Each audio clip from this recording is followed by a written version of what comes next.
પ્રિય જયભાઈ, સુભાષભાઈ, અને આમ પણ જયભાઈએ કહ્યું એમ કે મમરાની ગુણ હોય પણ હીરાની પડીકી, આપ સૌ હીરાની પડીકી જેવા.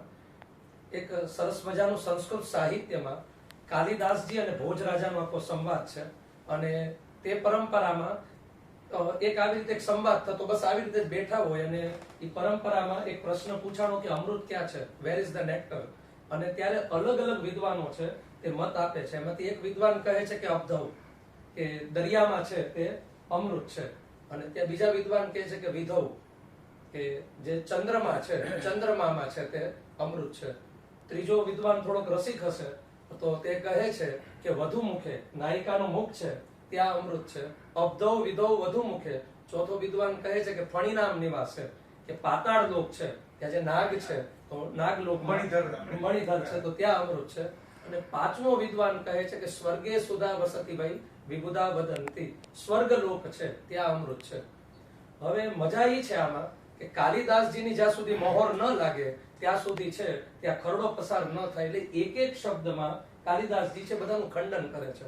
એટલે બધા મત જોયા, અને કવિ કુલગુરુ કાલિદાસજી એમ કહે છે કે ક્ષારમ, કે જો દરિયામાં અમૃત છે તો તે ખારો કેમ થાય છે, એટલે રિજેક્ટેડ. ક્ષિયમ, ચંદ્રમામાં અમૃત છે તો તે ક્ષીણ કેમ થાય છે, તો ક્ષય કેમ થાય છે, તો તે પણ રિજેક્ટેડ.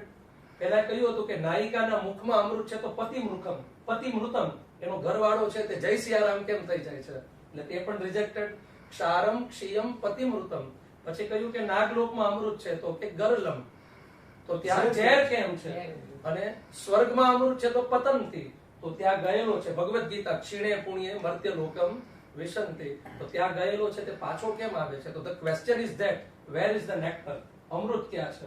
હવે મજા કાલિદાસજીને અહીંયા છે, અને કાલિદાસજી કહે છે કંઠે સુધા વસતી ભાઈ વિદ્વત જનાના, જ્યાં વિદ્વાનો છે, જ્યાં જયભાઈ ને સુભાષભાઈ છે તો ત્યાં છે તે અમૃત છે, બાકી નથી. તો આ અમૃતની અનુભૂતિ અહીંયા સુભાષભાઈ હેલન કેલર યાદ આવે કે the most beautiful things in the world, not to seen, not to touch, they felt only heart.